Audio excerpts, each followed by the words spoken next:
What's up, guys? Piper33 here. Today I want to go ahead and give you guys a complete review of the Suros ARI-45 auto rifle. So I got this on Armsday, and yeah, let's go ahead and take a look at the perks. So I have spent quite a bit of time with this. I did throw a little bit of infusion into it. Let's have a look at that. Ooh. One thing is for sure, the gun looks very, very nice. Let's go ahead and go over the sights first. It is a kinetic damage auto rifle. The sights on the gun are the SLO-19, which is a 3-prong sight, as you can see here. Next on the list is the SPO-26, which is a red dot sight, as you can see here. And the Suro-41, which is a red dot sight that also highlights enemy guardians that have charged supers as well as powerful minions of darkness, which equates to majors and higher as far as enemies are concerned. So here's what that one looks like. I was really surprised with this particular sight, as it really doesn't take up as much screen space as I thought it would. And the zoom on is quite nice. I don't really care for the reticle just because it's a little less accurate. The red dot sight from the SPO-26 actually is a fairly nice red dot sight if that's something that you're looking at. The chamber for the red dot sight kind of takes up a little more space than I would like. Looking at the enemies, and also the dot itself can be lost when you're trying to aim at a few things, trying to get really precise shots. This particular sight itself I don't really care for, just because it is an auto rifle and you're not going to be getting that precise of a shot with the recoil patterns. And we'll go over that over here on this wall in just a second. The sight that I generally work with is the SLO-19 with the 3-prong sight. The housing takes up very little space, and the 3-prong sight is easier to spot enemies with when you're trying to aim down sights, and it's easier to keep track of in bigger fights. The recoil pattern itself, we'll go ahead and look at this wall here. Without aiming down sights, it looks like this. It's essentially straight up, and as you can see, it does start to jump around the more rounds you start putting out. So burst firing this actually is fairly nice, unless you can control the recoil pattern. Aiming down sights obviously is the best way to go with this particular weapon. Any auto rifle in general.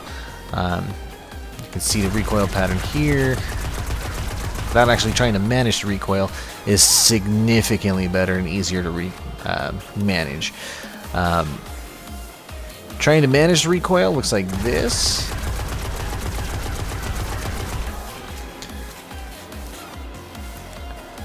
As you can see, it's a pretty tight pattern, and you can hit most things in the face in order to deal a whole lot of damage. The gun itself is actually rather good at dealing a lot of damage in PvE. And unfortunately, I want to say that that's where this one shines the most. Although I did do okay in the Crucible using this particular weapon. But let's go ahead and have a look at the gameplay for PvE. Now here in the Court of Oryx, using the auto rifle to try and burst down some things deals a fair amount of damage from medium range using the following perks. Now, the gun also has high caliber rounds, oiled frame, speed reload, injection mold, and counterbalance. Counterbalance being the main perk for this weapon. Now, high caliber rounds is nice when you're trying to stagger some opponents in PvE. It also does add a little bit more to your range as opposed to the oiled frame.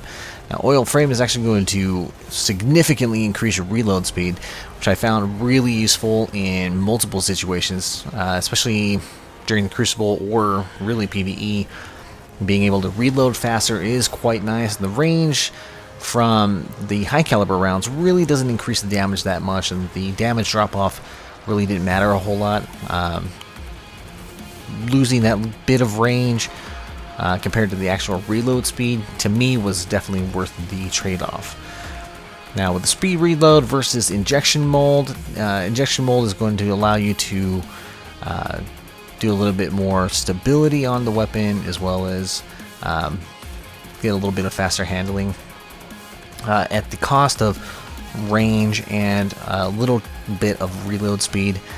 Honestly, I didn't think that the trade-off was really all that worth it for injection mold, so I continue to use speed reload.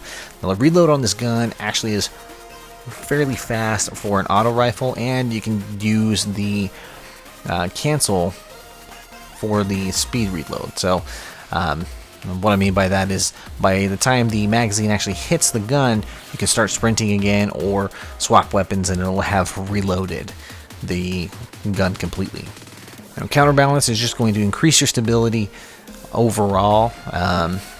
Prior to this, the stability from injection mold may be worth it, just to make sure that you are keeping everything steady and making sure you're hitting all of your critical hits when you need to. For everything, including PvE and PvP, this is the setup I went with. Again, with the SLO-19, oiled frame, speed reload, and counterbalance. Now, the reason that I went with those are for the medium range, but mostly for the pretty good stability along with the really quick reload. The rate of fire on this weapon is fairly good, dealing out enough damage to take down things in PvE fairly easily. In PvP, it was a little bit harder to take things down, especially with the Suros scope. This is the one that highlights enemies. It was just a little bit harder to track other Guardians in the Crucible. Once I switched over to using the SLO-19 sight with the 3-prong sight, much easier to take down Guardians. Overall, I mean, the big question is, should you order it for Armsday? Honestly, unless you really want something that looks pretty sweet, because the Suros symbol with the Phoenix or Dragon or whatever you want to call it on the weapon, if you want that as an aesthetic purpose, other weapons have it on there from Suros. It is a pretty nice looking gun. Overall, I probably would get a different gun on Armsday. Unless you're really looking to have a 280 attack auto rifle, I don't think I would order it. But that is my review of the Suros ARI-45.